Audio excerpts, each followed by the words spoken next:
Então sejam todos bem-vindos aqui, mais uma noite que a gente vai falar sobre reabilitação. E hoje eu tenho a alegria de estar aqui com a doutora Ana Cristina. A Ana Cristina foi uma grande parceira que eu tive o prazer de trabalhar junto, né? E de aprender juntos também ali, num grande centro de reabilitação, onde nosso maior desafio, de fato, era atender os pacientes tão complexos que chegavam ali, né? É sempre um desafio cada paciente. E a doutora Ana sempre me chamou muita atenção pelo seu compromisso, pela sua dedicação, por como ela executa a medicina, né, de uma forma tão maravilhosa, tão dedicada. É dona de uma clínica de referência na nossa cidade aqui, a fisiatra. E a Ana Cristina é a médica que eu confio cegamente. É para quem eu indico os meus pacientes. E quando eu sempre vejo um paciente pós alguma lesão, eu já pergunto, tem fisiatra? Ou já atendeu? Algum fisiatra já atendeu? Se não, eu falo, então vou te encaminhar para a doutora Ana. Então é um prazer a gente poder estar aqui para falar dessa experiência e ter você conosco. Eu tenho aqui do meu lado hoje também, né, o nosso diretor aqui de comunicação, que é o Bruno, e o Bruno vai estar anotando as perguntas aqui para nós. Quem quiser fazer pergunta ao longo da live, quem for entrando aí, a gente vai conseguindo tentar responder as perguntas. Esse é o joinha dele, viu, gente? Então, Ana, eu vou começar falando um pouco de por que eu quis trazer você, de por que a gente vai falar desse tema, né? Fisiatria, né? Eu não sei se as pessoas sabem o que é a fisiatria, mas a importância da fisiatria no contexto de reabilitação. E eu quero iniciar esse bate-papo aqui perguntando para vocês se vocês sabem a diferença de reabilitação e readaptação. Eu acho que é um bom ponto de partida para a gente começar esse papo. Então, quando a gente pensa em reabilitação e readaptação, existe um universo no meio dessas duas palavras. E essas duas palavras, apesar de caminharem juntas, elas precisam de uma atenção muito especial, porque a gente precisa saber o momento que a reabilitação empaca e a gente precisa de entrar com uma readaptação, né? E a hora que a gente precisa, e para cada uma dessas etapas, tem estratégias certas, estratégias mais adequadas para que a gente faça com o paciente. Então, quando eu estou falando de universo, aí é importante a gente pensar que universos não se comparam, certo? Não tem jeito da gente comparar o meu universo com o seu universo. Não, eu tenho características especiais no meu universo e você tem características especiais no seu universo. E por que eu estou falando isso?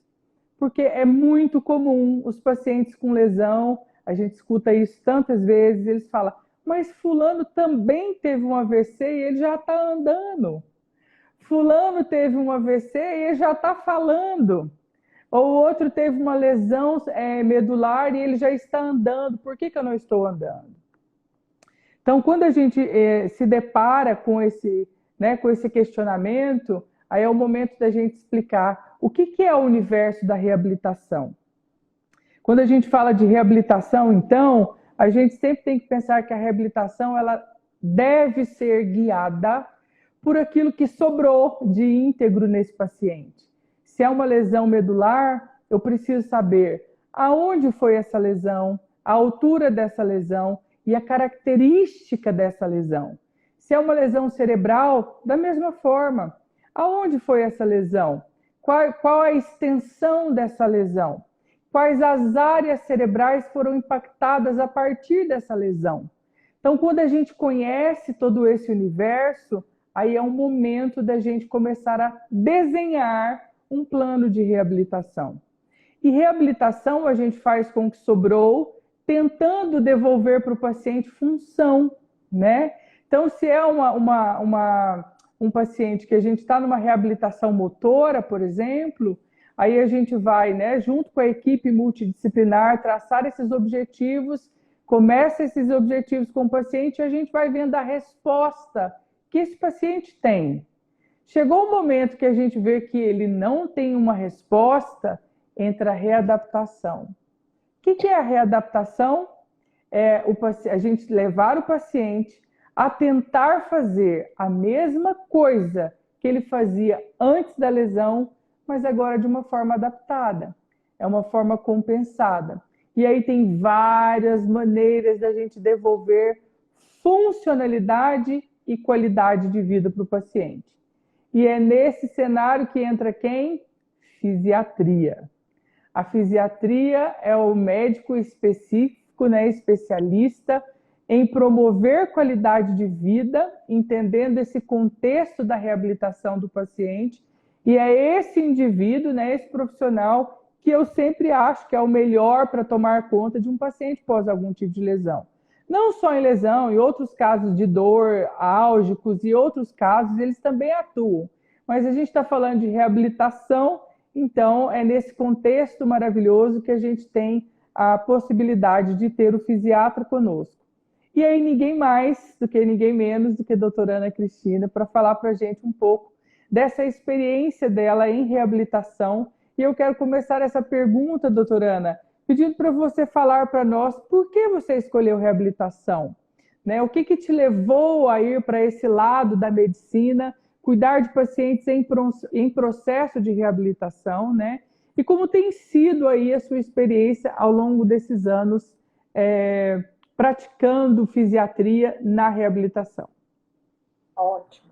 Ercílio, é um prazer estar aqui com você, viu? O prazer é meu. O que me chamou a atenção, Ercílio, é que é justamente a qualidade em que eles vivem, que os pacientes vivem, né? Então, me chamava muito a atenção aquele paciente, os pacientes que eu entrei em contato primeiro foram pacientes com dor crônica. E eu percebia que eram pacientes jovens que tinham todo um potencial de melhor, que deveriam viver bem, né? Porque, acima de tudo, a vida é para a gente viver bem, né? Para a gente levar a vida de uma forma melhor. E esses pacientes sofriam muito. E eu sempre pensei, mas tem que ter alguma coisa para que a gente possa fazê-los a entender melhor, né? E aí, em lesão neurológica, há pouco tempo atrás, o paciente tinha um AVC, tinha uma lesão medular, e o que era recomendado para ele é que ele fosse para casa e aguardasse. Se ele tivesse sorte, teria recuperação. Se ele não tivesse aquela boa sorte, não tem o que fazer mais pelo paciente. Sim. Né? E ainda bem que a gente foi vivendo, né, numa era da ciência em que foi mostrando outra coisa, né, Ercílio? Sim, sim. Então, hoje nós sabemos que a reabilitação, ela promove a recuperação neurológica. Sim. Então, essa é uma das grandes, né, questões que me chamou a atenção. É possível, sim, mesmo uma lesão neurológica em que falava-se que era irreversível, esses pacientes conseguem ter recuperação com medidas, né? Vários tipos de medidas, com medicamentos, inclusive, que podem auxiliar, né? E quando não houver recuperação, como você bem disse, em alguns casos, né, nós não vamos ter recuperação, dependendo do tipo da lesão, da gravidade da lesão. Mas e aí? Aí nós temos uma família toda que a gente tem que preparar e um paciente que precisa ser acolhido, né? Paciente e família. Então, eu também gosto muito disso, assim, né? Da gente entender da gente pensar nesse tipo de paciente. E o paciente que a gente vai ter que adaptar? Às vezes vai ser adaptar. A família, né, que a gente vai ter que trabalhar com ele. Muitos deles são a família que a gente vai ter que trabalhar. E faz toda a diferença a gente ver, né, Ercílio? Quando eles são bem orientados, eles recebem toda esse apoio, né, de uma equipe que entende o caso, que dá opções para ele, que fornece uma luz no fim do túnel, né? Sim. Porque quantos pacientes a gente pega jovens e que estão muito comprometidos, né? Que tinha todo um potencial, né? Todos os planos deles, de repente, são interrompidos. Exato. Então, e dentro desse universo, né, doutora Ana, eu falo assim que eu sou tão feliz dentro da área que eu escolhi fazer, né, e como eu pratico reabilitação, porque eu e a doutora Ana tivemos uma experiência que eu acho que agrega tanto na vida da gente, que é quando a gente estava no mesmo hospital trabalhando e a gente tinha a possibilidade de discutir aquele caso clínico com uma equipe multidisciplinar. E a gente ouvia qual que era, o que a fisioterapia poderia fazer pelo paciente, o que a terapia ocupacional poderia fazer, o que a fonoaudiologia poderia fazer, o que a neuropsicologia pode fazer. E a fisiatria ali nos guiando, nos ajudando, nos orientando do que era possível fazer, as medidas que seriam tomadas e o que a gente podia fazer para potencializar a recuperação desse paciente. Então, por exemplo, hoje eu sempre falo para os pacientes que chegam aqui, eu não sou formado em fisioterapia, nem fonoaudiologia, nem nada disso. Mas quando eu bato o olho num paciente, eu já pergunto, tá tendo uma alteração aqui. Você foi atrás de um profissional específico aqui, tem que avaliar isso aqui. Tá entrando com um padrão de deformidade, o que você fez por isso aqui? Tem um TO vendo isso aqui ou não? Então eu já aprendi, né, assim, pela prática ali, foram 7 anos trabalhando, convivendo com isso diariamente. A gente aprende a olhar esses marcos que são tão importantes. E é tão triste quando a gente vê um paciente que chega para nós, né, doutora Ana, que já passou dos períodos onde a gente podia tentar potencializar alguma coisa. Esse é o outro tópico que eu quero falar aqui, sobre o tempo decorrido da lesão. Qual a importância de atuação que a gente tem nesses intervalos de tempo, né? Então, vamos explicar para os nossos ouvintes aqui a diferença que é o tempo para o AVC e para a lesão medular e para o TCE também, para o traumatismo crânioencefálico. Então, a gente sabe que no AVC a gente tem o período agudo, subagudo e depois vira crônico. E na lesão medular a gente tem um tempo ali também para a gente concluir se essa lesão de fato está definitiva ali, se foi uma lesão completa ou não. Tem um período que a gente fala de choque medular, né? Onde que vai avaliando para ver como que esse paciente vai responder ao golpe que ele sofreu ali. E o que a gente pode fazer nesses intervalos de tempo? Eu queria que você falasse um pouco para nós sobre o tempo e a reabilitação. Então, é super importante, né? A presença dessa equipe bem formada, igual você, né? Ter essa visão global é o que faz diferença, né, Ercílio? Sim. A gente sabe. E isso é muito bom para o paciente. O paciente, ele fala isso, ele relata para a gente. E essa confiança que a gente passa para o nosso paciente é importantíssimo, né? Isso é o que vai gerar a aderência dele. E porque muitas vezes são tratamentos longos, que vai começar nessa fase aguda, que é tão importante. Por que é tão importante a gente começar nessa fase aguda? Justamente porque neste momento é que após uma lesão neurológica, nós sabemos que ainda há todo um campo ali, todo um terreno fértil para ser trabalhado. Ou seja, todos esses estímulos que nós temos hoje, né? Então, estímulos elétricos, né? A neuromodulação que pode ser feita de várias formas, né? Hoje a gente tem várias formas de fazer a neuromodulação, que foi o grande boom da reabilitação, que ela cresceu bastante, foi com isso, da gente entender que, na verdade, a gente pode atuar na recuperação neurológica, né? Sim. Então, esse período é importante justamente porque nos permite entrar com essas medidas para que haja essa recuperação, para que promova, para que as medidas promovam toda essa neuroplasticidade que chama, que é essa recuperação neurológica. Para vocês, né, leigos, entenderem, essa neuroplasticidade é a capacidade que o nosso sistema neurológico, cérebro, medula, né, hoje já sabe que existe neuroplasticidade até em parte de nervo periférico, né, e é capaz, sim, de ter uma recuperação através do estímulo que recebe. Então, o paciente que teve um AVC, teve lá uma lesão cerebral determinada, quando eu dou aquele estímulo correto para aquele déficit, né, diagnosticado, isso faz com que o paciente tenha maior chance de refazer caminhos, né? Refazer caminhos e ter maior chance de recuperação. Vai chegar um momento em que esse terreno não está muito fértil mais. Ele não consegue responder às respostas. Então, é a fase que a gente já chama de fase mais crônica, que às vezes vai ter que partir para a adaptação. Sim.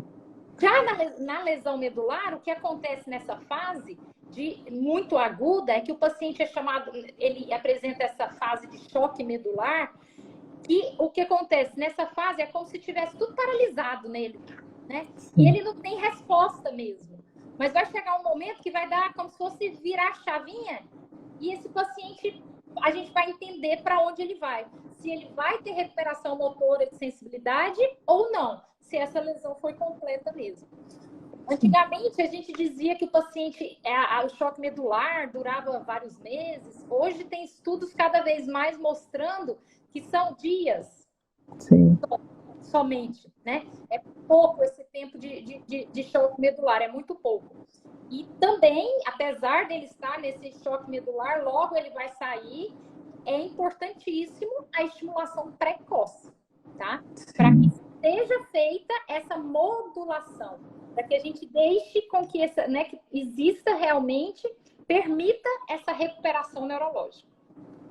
Isso mesmo, gente, isso é tão importante, né? Eu sempre gosto de dizer assim, o nosso organismo, o cérebro em si, né?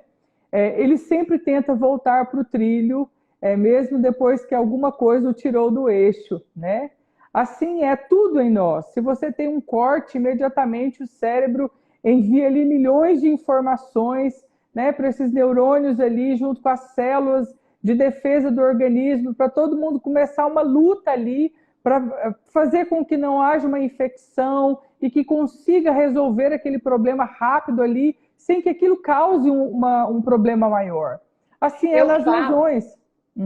Eu falo que o nosso organismo, eu explico para o paciente assim, ó, o nosso organismo ele é muito inteligente, né? E ele tenta se equilibrar de alguma forma. Sim. Né? E é através dessa tentativa de equilíbrio que a gente tem que aproveitar e dar as terapias para essa recuperação neurológica acontecer. Então, Exato. É importantíssimo esse tempo, né? Assim, mas que tempo que é esse? Dá para a gente falar? Então, os estudos mostram, assim, que os primeiros 6 meses a 1 ano são chave, né? São os mais importantes que a gente tem que ter essa estimulação. Existe uma variação, tem paciente com lesão mais grave que no início a gente consegue, né, já dar um prognóstico. Toda avaliação inicial é importante, por isso que a gente consegue, através de fatores pré-lesão, fatores durante a lesão e fatores pós-lesão, a gente consegue dar um prognóstico, né? Mas tem vários fatores, gente. Eles são muitos fatores mesmo, né? O tempo que iniciou o tratamento, como foi o tratamento dessa fase aguda, né?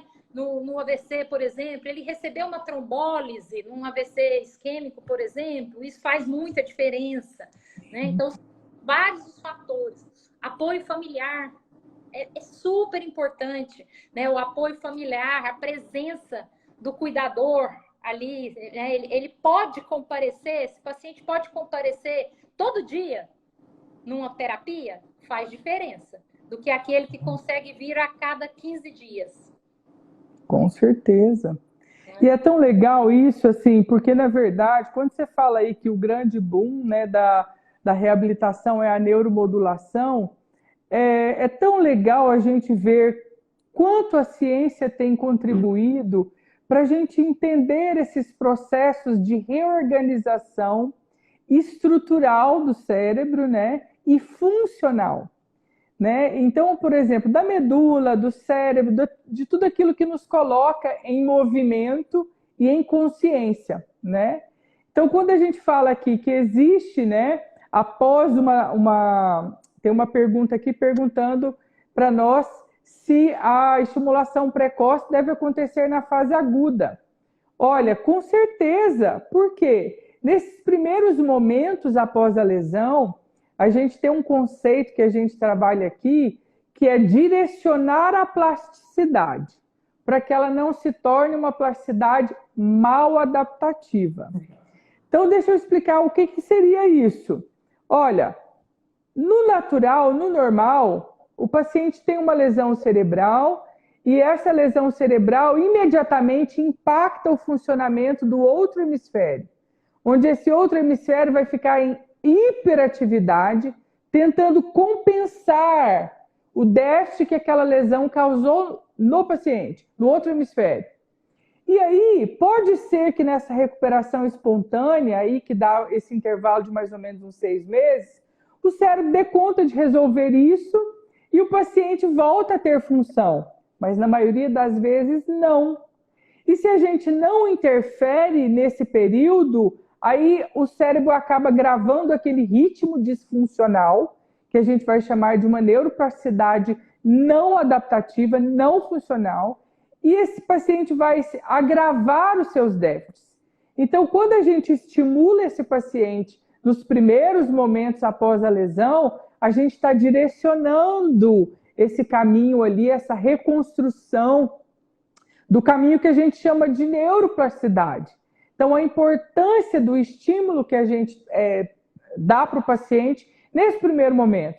Mas significa que, por exemplo, depois de 6 meses ou depois de 1 ano, né? Às vezes a gente pega paciente com mais de... Eu já peguei uma paciente com 14 anos de lesão e mesmo assim ela teve ganhos aqui, né? Então, assim, é para você ver o quanto o cérebro é plástico, o quanto o cérebro ele é funcional, né? E você dando um estímulo correto, a coisa acontece. Significa que ele não vai ganhar? Não. Mas, às vezes, ele pode ganhar mais lento, às vezes vai dar um trabalho a mais para nós, mas que tem caminhos para a gente conduzir ainda e minimizar esse déficit? Com certeza. E eu falo, Hercílio, que a gente sempre tem alguma coisa para fazer pelo paciente, com algum tipo de incapacidade. A não ser, assim, mesmo aquele paciente super grave, a gente ensina a família a cuidar dele com menos sobrecarga na família. Sim. Então, assim, sempre tem. Se a gente pensar, a gente sempre tem alguma coisa para ajudar esse paciente, né? É muito comum esses pacientes, às vezes, que não foram reabilitados em tempo adequado, quando eles são adaptados, eles sempre têm algum tipo de resposta. A gente cansava de ver isso, né? Lá no centro de reabilitação onde a gente via, né, Hercílio, que é SUS, entravam pacientes muito em tempo tardio. Lá 1 ano é o recente, né? E esses pacientes apresentavam melhoras importantes, né? Então, a gente tem que sempre ter avaliação desses pacientes. E a estimulação precoce, ela é importante pela neuroplasticidade, além da parte médica, gente. O que acontece? A gente evita que esse paciente entre em alguns tipos de complicações que vão retardar, vão atrasar o início dele na reabilitação. Então, é muito importante que tenha a equipe de reabilitação, com visão de reabilitação, desde mesmo. Porque quando a gente começa a ter complicações lá, isso atrasa a ida dele, isso é ruim para ele. Então, essa visão de reabilitação deve ser desde a UTI, sim. Desde o tratamento foi que alguém perguntou. É muito importante. Ô, Ana, vamos falar dois vilões terríveis para a reabilitação, né? Que às vezes as pessoas mal orientadas, inclusive, elas acabam tendo dificuldades, né, de entender esse processo e o paciente abre uma escara, por exemplo, né? O quanto uma escara atrapalha a vida do paciente, atrapalha o processo de reabilitação, demora poucas horas para abrir, mas uma eternidade para fechar. E aquilo infecciona, não, gente, aquilo vira... E é a complicação que quando eu falei da equipe da UTI saber ter a ideia de reabilitação, eu pensei justamente nesse cara, porque é o trauma de todo mundo. O paciente com lesão medular que está prontinho, gente, está louco, né? Assim, é o desejo dele, é entrar na fisioterapia para voltar ao movimento dele, e aí você barra ele não pode entrar por causa de uma complicação como uma úlcera por pressão. Então, é muito ruim isso. Então, assim, ajuda muito. Uma equipe bem treinada hospitalar auxilia demais. Não, e o familiar, né? Essa semana mesmo eu recebi um paciente aqui, né? E era um paciente que estava grave, aí ele teve um traumatismo crânioencefálico, e esse paciente foi hospitalizado, no hospital pegou Covid, fez parada cardíaca, pensa. da parada cardíaca, fez uma infecção hospitalar, da infecção hospitalar, fez Guillain-Barré, pensa, fez um Guillain-Barré e saiu vivo dessa experiência toda. E o que mais me admira é sem lesão de tronco, não tem lesão de tronco, apesar de ter tido até parada. E aí eu perguntei para essa família, olha, vocês estão mudando ele de decúbito pelo menos de 4 em 4 horas, certo? Não, ninguém orientou isso. Eu falei, não é possível que você saiu de todo esse tempo aí e vocês não forem orientados em relação a isso. Não fomos. Aí quando eu falei assim, gente, isso pode abrir uma escara, e aí isso vai virar... Aí ele falou, o que é escara? Eu falei, úlcera por pressão, vai ficar muito tempo em uma posição só, o tecido não vai oxigenar ali, e aquilo vai acabar virando uma feridinha, vai abrir uma ferida. Mas ele já está. Aí eu falei, então, tá vendo? E aí, então, aí assim, é importante demais, né? Todos da equipe terem essa visão, né, Ercílio? Então, é isso que você falou. Aí olha só a complicação, porque aí, quando a gente foi ver, eu fui avaliar esse paciente a nível cognitivo, coloquei minhas luvinhas, quando eu encostei nele, eu falei, gente, esse paciente está muito quente, ele deve estar com febre. A gente foi e mediu, esse paciente estava com febre. Olha, essa febre pode ter vindo, a escara pode estar infeccionada, entendeu? Né? E essa infecção pode ir para tantos outros lugares aí, sabe? Então, assim, até de tráqueo, né, doutora Ana? Às vezes a pessoa não higieniza bem aquilo, não tem um cuidado adequado, não foi orientado e aquilo pega bactéria, aquilo infecciona. Então, assim, cuidados básicos pode ajudar o paciente muito no processo de reabilitação a não impactar esse processo que já é difícil para o organismo, né? Então, por exemplo, depois que ele tem uma escara dessa, que essa escara infecciona, é como se o cérebro tivesse que falar assim, peraí, eu vou ter que parar o processo que eu estou fazendo aqui para tentar resolver outro inimigo ali embaixo, que pode ser um prejuízo maior. Então, dividir energias, vai ter que dividir energia só vai ter que dividir, né? Não é isso? Então, isso é muito complicado. E assim, isso vai atrapalhar todo o processo, tanto dele entrar, né, na reabilitação, como o processo dele de evolução mesmo, né? Porque aí um paciente desse, às vezes, aí vai ter internação, vai ter toda, como você falou aí, todas essas intercorrências, né? Então, ele perde peso, ele perde massa muscular, e isso aí vai comprometer a recuperação motora dele, né? Parte de humor, né, dele. Como que esse paciente vai estar? Né? Como é que a família cansada, né? Preocupada, já cansada de toda essa internação. Então, é essa visão global que é muito importante, que às vezes nos diferencia dos outros profissionais. Sim. Tudo isso. Uma infecção vai comprometer o ganho cognitivo, né, Ercílio? A gente sabe. Sim, com certeza. Então, outra coisa que você falou aí, mencionou a parte de medicação, né? Eu queria que a gente falasse um pouco disso, que eu sempre, quando penso na doutora Ana, eu já penso assim, ó, os pacientes chegam com um monte de medicamento. Aí eu falo, ó, deixa o fisiatra olhar o que é importante de tomar aqui, o que não é importante.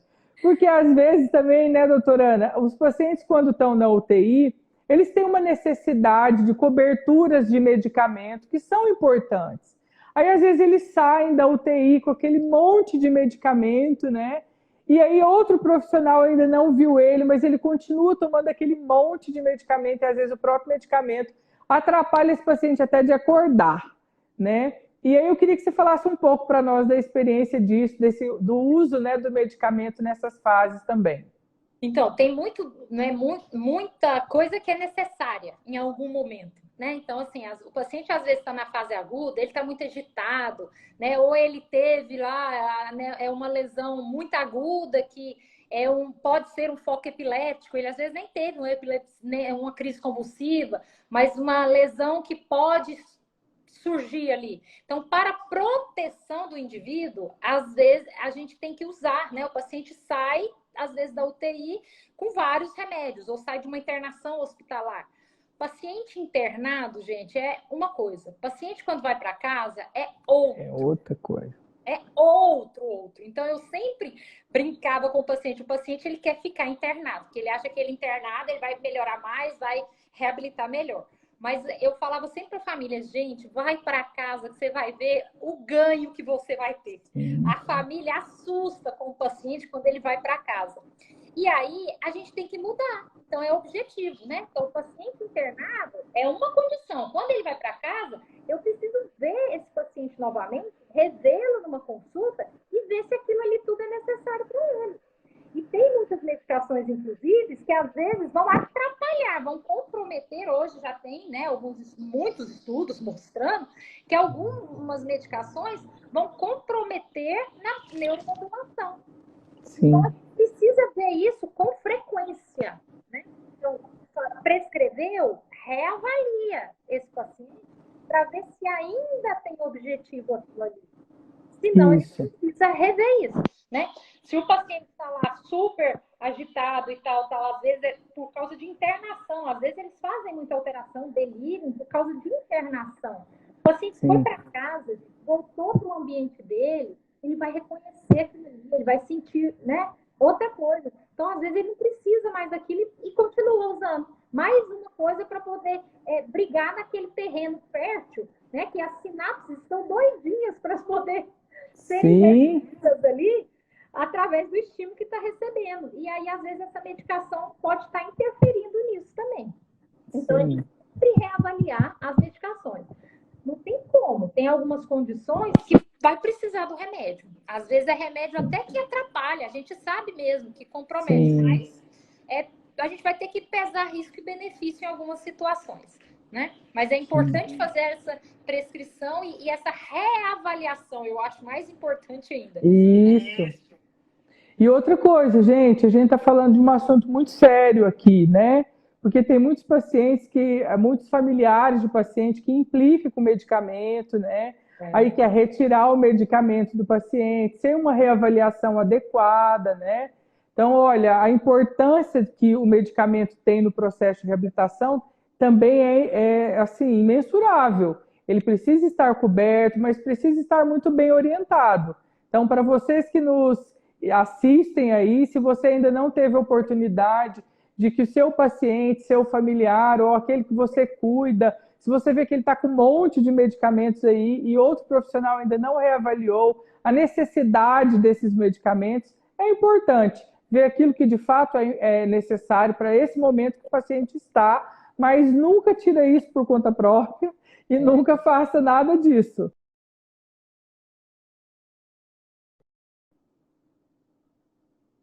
Pode falar. Aí, acho que tinha travado você, voltou.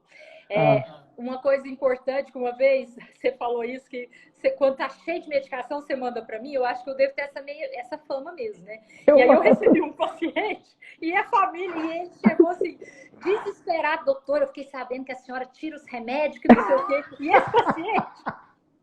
Na verdade, eu tirei, eu acho que um remédio só, o restante não podia. Então, eu senti neles, assim, uma frustração. E aí, eu expliquei, né? Eu expliquei, falei, ó, por que nós não vamos mexer nisso, nem nisso, nem nisso? Você precisa. Eles já saíram com outro entendimento. E saíram, inclusive, satisfeitos da consulta. Né? Então, muitas vezes, é falta nossa de explicar. O porquê, né? O paciente, ele precisa entender, gente. Ele precisa entender a lesão dele. Ele precisa entender o porquê daquilo, né? Senão ele não vai participar. Ele não vai se engajar naquilo ali. E é muito importante isso. A gente vê que o paciente e aquela família que é engajada, né, Ercílio? A gente fala isso, faz toda a diferença. Toda a diferença. E começa pela educação, né? Então, assim, a nossa consulta tem que ter psicoeducação. Eles têm que entender. Tem que entender sobre a necessidade de cada coisa. Eu sempre começo qualquer atendimento, né? Tanto da parte aqui de humor, que eu sou muito procurado, déficit de aprendizagem, as lesões cerebrais, né? As sequelas das lesões. Quando eu tenho oportunidade de estar com o paciente, eu sempre pergunto, a primeira coisa que eu pergunto é: o que você sabe sobre o que você teve? O que você sabe? O que te aconteceu, né? Então, e o que você sabe sobre isso? O que você aprendeu sobre isso? Porque se a gente não dialoga isso com o paciente, primeiro, ele não vai aderir bem ao tratamento, ele não vai acompanhar os objetivos que a gente vai traçar com ele, né? Então, tanto o familiar quanto o paciente precisam entender isso. É direito deles. Aí a gente tem uma cultura complicada, que eu sempre, quando eu dava, a gente tinha umas aulazinhas que a gente dava lá nesse hospital, que eu sempre dava uma aula que o tema dela era ajudar ao invés de salvar. Por que é a nossa cultura? Quando o paciente tem uma lesão, os familiares que são engajados no processo querem fazer tudo pelo paciente. Tem dó, tem pena do paciente e eles querem fazer tudo por ele. Aí esses dias mesmo eu estava falando com uma paciente aqui, falando, olha, eu sei que se você for tentar se alimentar com a sua mão que você está com dificuldade, você vai demorar meia hora. Se você for comer com a sua outra mão, que está ótima, você demora 10 minutos. Mas se você não usar a sua mão com a adaptação que foi feita pelo terapeuta ocupacional, você nunca vai progredir na sua reabilitação. Você precisa de se esforçar para isso. E aí, por exemplo, em outras circunstâncias, quando é o familiar que está lá dando a comida para o paciente, ele prefere dar essa comida e fazer tudo que ele fala. Eu tenho um monte de outra coisa para fazer. Não vou perder tempo com isso aqui, não. É mais rápido. Eu falo, você está impedindo o processo de reabilitação. Se ele vai deixar essa comida cair nele, se ele vai pegar e vai pôr na boca, ele tem que se virar com isso. Até o próprio organismo, ele ter mais destreza ali, né? Para ele conseguir afinar esse movimento e ter de volta a funcionalidade. Mas a gente precisa entender que a gente tem que ajudar as pessoas e os pacientes e não tentar salvar ele da dor. Por exemplo, lá nesse hospital, né, era tão interessante porque toda vez que um paciente chorava, eles corriam atrás do psicólogo. Chama o psicólogo, o paciente está chorando. Chama o psicólogo, o paciente está chorando. Eu falava, gente, deixa ele chorar, eu não vou lá agora. Falava, não, você tem que ir lá agora. Eu falava, chorar faz parte. Você acha que quem passa por uma lesão medular rindo? Quem consegue se olhar, né? Eu lembro de um paciente uma vez que me disse, doutor, minha vida ficou tão desgraçada que eu não consigo nem me matar. Era um paciente tetraplégico, que não tinha nada daqui para baixo, mais de movimento, e era um juiz. Né? Pensa a vida desse cara, tanto que foi badalada, tanto que ele tinha um monte de coisas, e agora, como é acordar se vendo sem se mover, nada do pescoço para baixo? Gente, é desesperador imaginar essa situação. Então, o paciente tem que chorar, né? E a gente precisa ver ele chorar e tentar ajudar ele nesse processo. E aí tem gente, por exemplo, o paciente está lá chorando, ele liga uma música, conta uma piada, querendo tirar o paciente daquele momento. Gente, a elaboração desse luto é importante.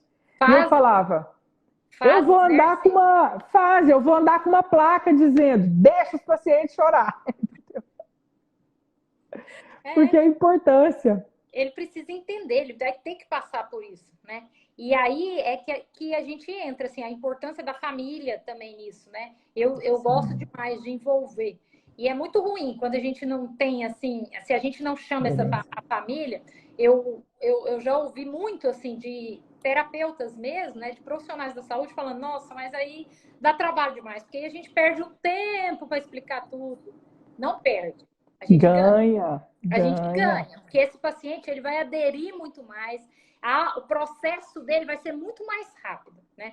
E não adianta a gente achar que o paciente já sabe das coisas. A gente tem que falar coisas simples. É simples. Você tem que falar, né? Por mais, nossa, mas é uma pessoa, é um juiz, gente. Ele entende, essa família é muito bem esclarecida. Não é sempre assim. Não é. A gente precisa. E pelo contrário, né, doutora Ana?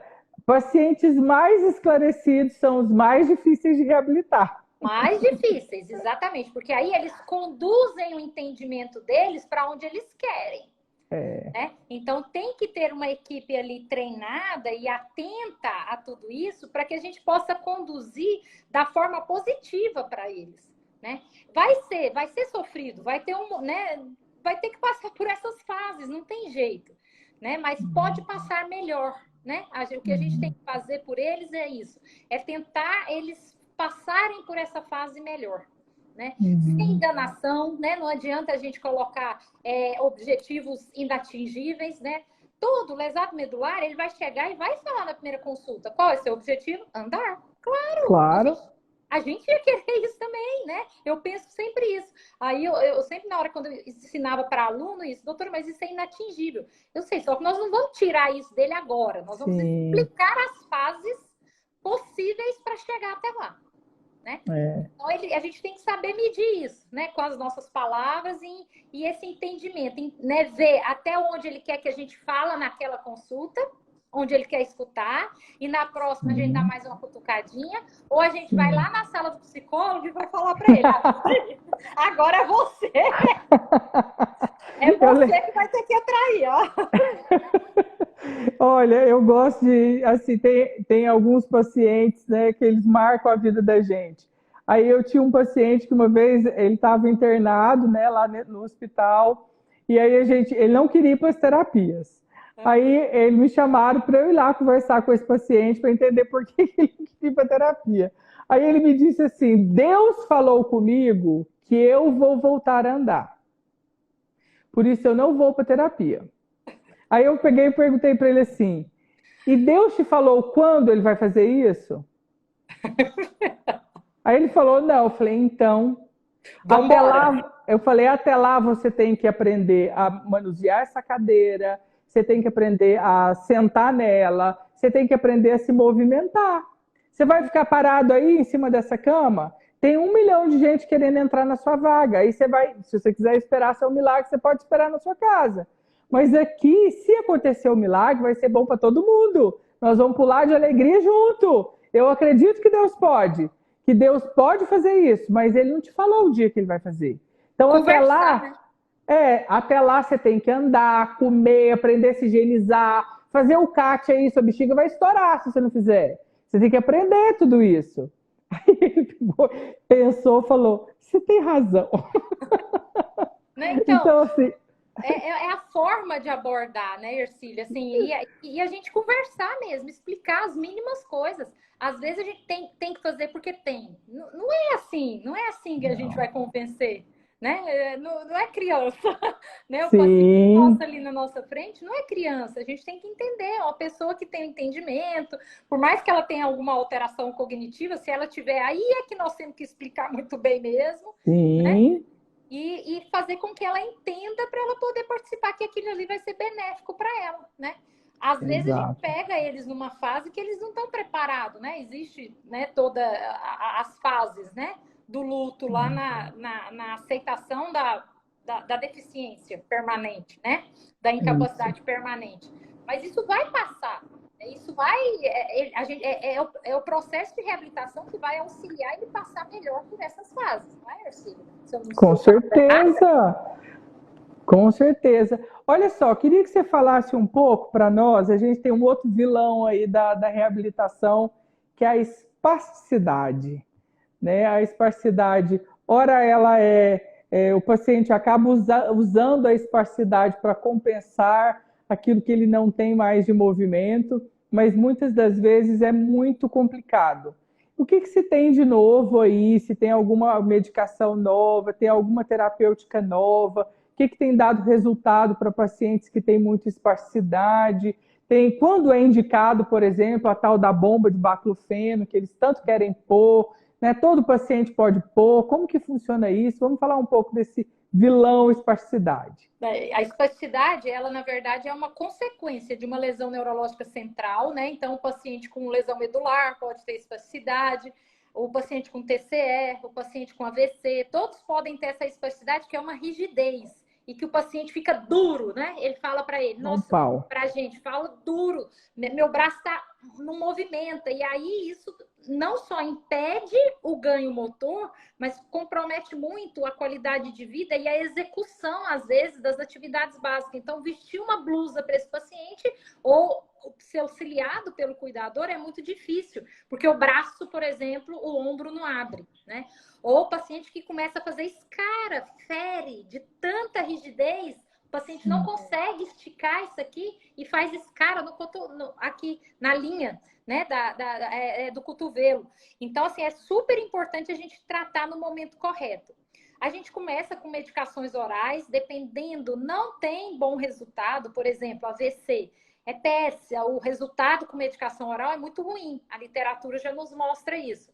E agora, já na lesão medular, pode ser melhor em alguns casos. Então, nós temos medicações orais que podem causar esse relaxamento. Temos aplicações, por exemplo, né, no músculo que a gente faz de toxina botulínica, que é o famoso Botox, que é o mesmo da ruga, todo mundo pergunta isso, mas é o mesmo da ruga? É o mesmo da estética. O que ele faz? Ele causa um relaxamento do músculo, né? Então, por que a ruga acaba? Porque ele relaxa isso aqui e não deixa o músculo fazer esse movimento aqui. Lá no músculo também do movimento, da perna ou do braço ou da barriga, vai melhorar também essa contração involuntária do músculo. Isso é involuntário, né? O paciente não controla isso. Então, pode ter aplicação. Existe também, por exemplo, em alguns casos que não tem sensibilidade fenol. E não adiantando esses casos, a gente tem os procedimentos neurocirúrgicos, né? Como, por exemplo, a implantação de bomba de baclofen, por exemplo. Existem algumas neurocirurgias que fazem também, em alguns casos, né? Que a gente tem resultado também. Mas o que acontece é que não é todo caso que é para ir para a bomba de baclofen. Primeiro, a gente tem que avaliar se aquela espasticidade é mesmo disfuncional para o paciente. Eu já peguei paciente, por exemplo, que ficava de pé por causa da espasticidade. E me encaminharam ele para eu avaliar uma vez se ele tinha indicação de alguma coisa assim, sabe? Para neurocirurgia, inclusive. Eu falei, não, gente, ele vai perder essa capacidade. Então, a gente tem que avaliar se essa espasticidade realmente é disfuncional, está comprometendo realmente de forma negativa alguma função do paciente ou um posicionamento, né? Porque tem paciente, gente, que não consegue sentar na cadeira de roda por causa da espasticidade. Ou paciente que não estica a perna e não consegue ficar deitado por causa de uma espasticidade. Sim. Então, esses pacientes, a gente vai passando por fases, né? Não é direto com a bomba de baclofen, não, que isso é um procedimento neurocirúrgico. Financeiramente, é muito caro, não só a bomba, como a manutenção. Porque você tem que manter a manutenção. Essa bomba, às vezes, dá muita manutenção também, tá? Então, assim, é um procedimento como se, né, mais cirúrgico mesmo. Então, a gente vai para a bomba aqueles pacientes que têm realmente a indicação e não resolveu tudo que a gente fez de mais simples, né? Aí a gente vai para os procedimentos de alta complexidade, que são esses da neurocirurgia. Tem resultado? Sim. Por exemplo, eu tenho um paciente com lesão medular que ele não sentava na cadeira de rodas e nem na cama mesmo, porque entrava uma espasticidade que impedia ele de manter na posição sentada. Imagina, um garoto jovem, né? Então, ele tinha que comer deitado. Foi um sucesso para ele. Agora, eu já tive paciente que também fez a bomba de baclofen, que não teve resultado na espasticidade, e outros que ainda foram fazer porque não tinha uma indicação correta e tiveram complicação. Né? Então, tudo é a indicação correta que vai nos trazer esse sucesso esperado. Né? Isso, ó, é tão legal né, o que você coloca, né, a indicação correta. Gente, na reabilitação, eu sempre gosto de falar assim, a gente reabilita com o que sobra, mas a gente também reabilita com a resposta do paciente, né? E aí, para isso, a gente precisa ter uma visão mais holística da reabilitação, do funcionamento, né, cerebral e da patologia específica do que você quer trabalhar ali, para você traçar um plano de reabilitação adequado. Sem isso, a gente não consegue resultados, né? O que eu acho difícil, algumas vezes, assim, quando eu encontro outros colegas que praticam reabilitação, e a gente vai falar de alguns pacientes, e eu pergunto para eles, qual era o objetivo que você estava fazendo isso? Uai, é porque está dando resultado. Uai, e como que você está mensurando o resultado? O que você fazia para medir isso antes, né? Qual que é, assim, por que você fez isso? Então, é muito comum, assim, às vezes as pessoas... Hoje a gente tem, gente, o Google, a internet, ele é uma bênção e uma maldição. Porque as pessoas vão procurar tudo na internet. E as pessoas vão atrás de medicamentos, de coisas que elas escutam que é bom para tal coisa, e elas vão atrás, e às vezes elas até começam a fazer uso, né? Então a gente precisa muito de uma avaliação criteriosa, de um plano adequado, de saber para onde a gente está levando esse paciente, né? Olha que exemplo maravilhoso a doutora Ana deu. Gente, era um paciente que a espasticidade põe ele de pé. Se a gente tirar isso dele, vai sobrar o quê? Entendeu? E ele tinha certeza que era benéfico, que ia ser benéfico para ele. Por quê? Porque ele pesquisou na internet que era um tratamento novo. Só que aí a gente tem que Tá vendo? que é isso? Ele não sabia nem direito o que era, entendeu? Então, assim, por isso que a gente tem que gastar o nosso tempo, investir, não é gastar. Sim. É investir o nosso tempo explicando, né? E eu gosto muito também, assim, eu sou bem criteriosa, assim, e eu acho que a ciência, ela evoluiu muito, né? Mas evoluiu a passos que a gente precisa entender. Ainda existem passos que devem ser seguidos, né? Sim. A gente não tem que fazer a coisa mais, assim, a primeira coisa que vem, o primeiro remédio que vem, que é novo, que está todo mundo usando, você tem que usar aquilo. Não. Uhum. Existe algo já com uma evidência científica anterior e que tem resultado? Tem. Então, por que a gente já vai pular de fase para alguma coisa que a gente não tem uma evidência sólida ainda, né? Mas está todo mundo usando? Então, assim, a moda chegou também na medicina, chegou também na reabilitação, né, Ercílio? Claro. Então, assim, a gente precisa ter esse conhecimento como equipe para a gente explicar isso para o paciente, né? Para a gente poder não ter essa questão de objetivo é muito importante. A gente tem que traçar, hoje a gente já tem medida para tudo, né? Então a gente traça o objetivo junto do paciente e da família. Não adianta a gente trazer o objetivo. Não é seu objetivo, é o do paciente. Gente. Isso, não adianta a gente traçar o objetivo no nosso prontuário, não adianta. A gente precisa traçar o objetivo com a família e com o paciente, porque eles são participantes ativos daquilo ali. Se eles não forem capazes de cumprir aquilo ali, né, de participar, não vai adiantar o nosso objetivo, né?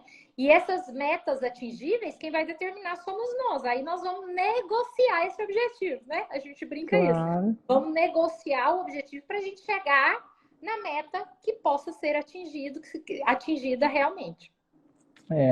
Olha só, um exemplo disso, para ficar claro para vocês também, né? Por exemplo, esses dias eu recebi um paciente aqui, é um paciente que teve um AVC, né? Teve uma sequela motora desse AVC, mas também cognitiva. E além dessa cognição comprometida, esse paciente estava com comprometimento de fala, estava numa afasia expressiva, né? Então estava com uma dificuldade da expressão da fala. Mas esse paciente estava muito rebaixado cognitivamente, né? Muito mesmo. Então, assim, eu não consegui nessa avaliação que ele me respondesse nada de forma consistente, né? Então, ele não sabia me responder nada para sim, nem para não. Mas aí, assim, o familiar falava que ele falava algumas coisas em casa, períodos de agitação, e aí ele falava ou ele reclamava, mas na avaliação ele não tinha feito nenhum dessas manifestações comigo. E ela me disse que ele estava com essa dificuldade da fala, né? E aí eu perguntei para eles, então, o que é o objetivo? O que vocês acham? Por onde a gente começa? Eu quero que ele fala. Eu quero que ele fala. Ele precisa falar, porque ele tem que falar, porque ele tem que falar para me ajudar a cuidar dele. Olha só. Aí eu falei, e a gente fala sem estar desperto? Não tem jeito. Qual que é o primeiro objetivo? Vamos acordar ele? Vamos ver se essa questão cognitiva a gente consegue dar uma melhorada, a gente consegue fazer ele perceber melhor o ambiente. Esse é um primeiro objetivo.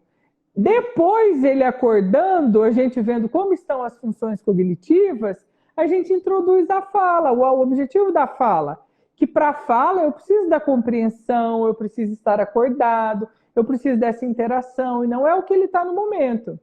Depois disso, a gente pode pensar na parte motora também, né? Claro que ele não precisa esperar tudo isso para ele fazer fisioterapia, TO, não, tem que fazer tudo junto. Tem que fazer fono, tem que continuar fazendo.